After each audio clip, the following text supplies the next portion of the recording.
샬롬 12월 21일 이슬기도신 여러분 환영합니다. 디모데후서 1장 7절 같이 암송하고 시작합니다. 하나님이 우리에게 주신 것은 두려워하는 마음이 아니요 오직 능력과 사랑과 절제하는 마음이니. 한 번 더 하겠습니다. 하나님이 우리에게 주신 것은 두려워하는 마음이 아니요 오직 능력과 사랑과 절제하는 마음이니. 아멘. 오늘은 역대하 25장, 요한계시록 12장, 스가랴 8장, 요한복음 11장의 내용을 생각이라는 관점에서 함께 살펴보겠습니다. 역대하 25장입니다. 아마샤 왕은 에돔과의 전쟁을 앞두고 은 100달란트를 주고 이스라엘에서 10만 용병을 고용합니다. 그러나 하나님께서는 선지자를 보내어 이스라엘 군대와 함께하지 말라 이렇게 명하시죠. 여호와께서 이스라엘 곧 에브라임 모든 자손과 함께하지 아니하시나이다. 7절에서 그렇게 말씀하시는데요. 아마샤가 이미 지불한 100달란트를 아까워하자 선지자는 여호와께서 이보다 더 많은 것을 왕에게 주실 수 있나이다라고 답을 합니다. 인간의 계산으로는 강한 군대가 확실한 승리를 보장해 준다고 생각하지만 하나님의 생각은 다르다라는 것이죠. 하나님은 자기 백성이 세상적인 계산과 힘이 아니라 오직 주님만 의지하기를 원하세요. 아마샤가 순종하여 용병을 돌려보냈을 때 하나님께서는 에돔을 치는 승리를 허락하셨습니다. 이 사건은 하나님의 뜻에 순종할 때 어떤 손실도 손실이 아님을 보여주고 있습니다. 계시록 12장으로 갑니다. 이 장은 거대한 좀 우주적 드라마를 보여줍니다. 해를 옷 입은 여자와 그 아들을 삼키려는 붉은 용의 대결입니다. 용은 곧 마귀요 사탄으로 하늘에서 미가엘과 싸우다 땅으로 쫓겨납니다. 사탄이 아무리 강해 보여도 이미 패배한 존재입니다. 이제 우리 하나님의 구원과 능력과 나라와 또 그의 그리스도의 권세가 나타났으니 성도들이 사탄을 이기는 비결은 우리의 힘이나 능력이 아니라 어린 양의 피와 자기들이 증언하는 말씀입니다. 하나님의 생각 속에서 사탄의 진멸은 이미 확정된 사실입니다. 용은 자기 때가 짧은 줄 알고 분노하지만 최종 승리는 하나님께 있습니다. 환난 중에도 성도는 이 확실한 결말을 붙잡고 담대히 믿음을 지켜야 합니다. 요한복음 11장입니다. 나사로가 죽었다는 소식에도 예수님은 이틀을 더 머무르십니다. 인간의 생각으로는 이해할 수가 없는 지체함이죠.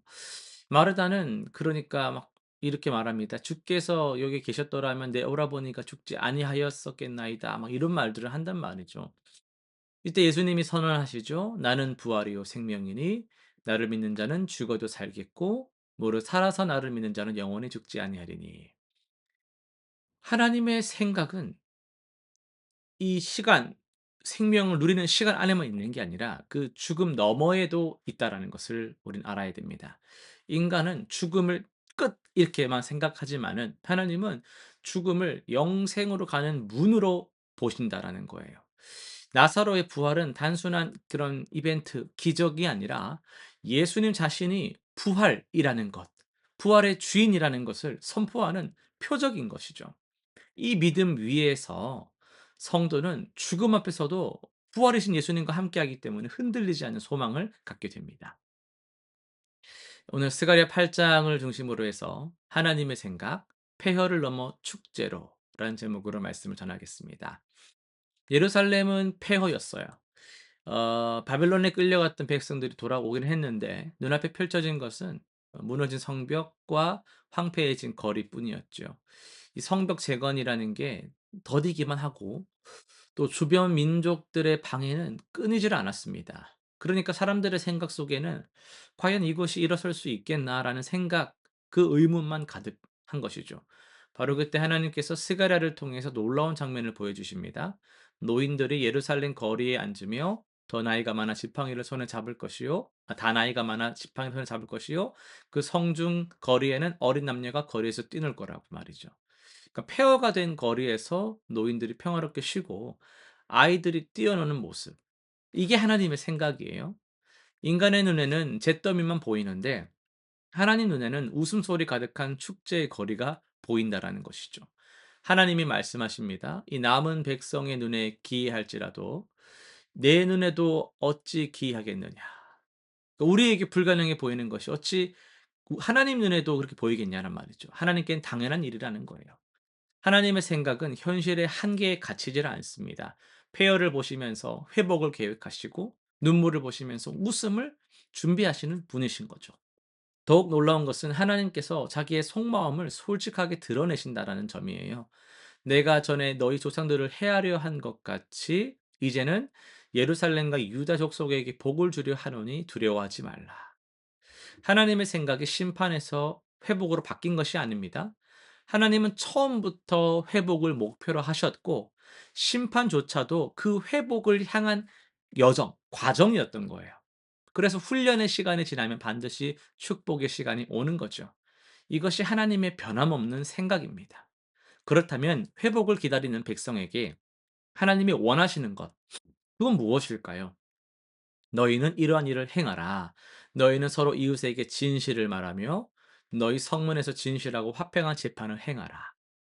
하나님의 회복을 기다리는 자는 진실한 말, 공정한 관계, 이웃을 향한 선한 마음으로 살아야 합니다. 회복은 하나님이 주시지만 회복된 공동체의 모습을 미리 살아가는 것은 우리의 몫입니다. 오늘 우리의 삶에도 폐허처럼 느껴지는 영역이 있어요. 무너진 관계라든지, 자꾸 약해지는 건강, 흔들리는 나의 삶의 일들, 뭐 여러 가지 그런 우리 눈앞에 있는 현실 앞에서 우리의 생각들은 쉽게 변하고 낙심을 하죠. 낙담합니다. 그러나 하나님의 생각은 다르다라는 것이죠. 주님께서는 지금 이 순간에도 회복의 청사진을 그리고 계시는 거예요. 폐허에서 축제로, 눈물에서 웃음으로, 절망에서 소망으로. 여러분 하나님의 생각을 붙잡으시길 바랍니다. 그리고 그 생각에 합당한 삶을 오늘부터 살아가시길 바랍니다. 회복의 하나님께서 반드시 우리 삶의 거리에도 웃음소리를 채워주실 것입니다. 실천사항 세 가지 한번 정리해 보겠습니다. 첫 번째는 폐허를 직면하되 낙심하지 맙시다. 내 삶에서 회복이 필요한 영역을 구체적으로 한번 적어보면서 그것을 인정하되 그 위에 하나님의 회복 약속을 선포하며 기도해 보시길 바랍니다. 두 번째는요, 진실한 말로 관계를 세워봅시다. 오늘 만나는 사람에게 거짓 없이 진실하게 말하고 평화로운 관계를 위해 먼저 손 내밀어 화해를 시도하는 그런 우리가 되면 좋겠습니다. 세 번째는요, 회복된 미래를 미리 살아봅시다. 하나님이 주실 회복을 여러분 믿으시죠? 감사와 찬양으로 하루를 시작하면서 그렇게 또 마무리하는 은혜가 있기를 바랍니다. 기도하고 마치겠습니다. 회복의 하나님 아버지, 폐허 같은 현실 앞에서 낙심하는 우리를 불쌍히 여겨 주옵소서. 주님의 생각이 우리의 생각보다 훨씬 더 크고 높음을 우리가 믿습니다. 내 눈에 기이한 일일지라도 주님께는 당연하다라는 것을 우리가 인정하게 하시고 진실한 말과 화평한 마음으로 살아가게 하시고 주님이 약속하신 그 회복의 날을 우리가 소망하며 오늘을 신실하게 잘 채워가는 주님의 자녀들 되게 하여 주옵소서. 예수님의 이름으로 기도드립니다. 아멘.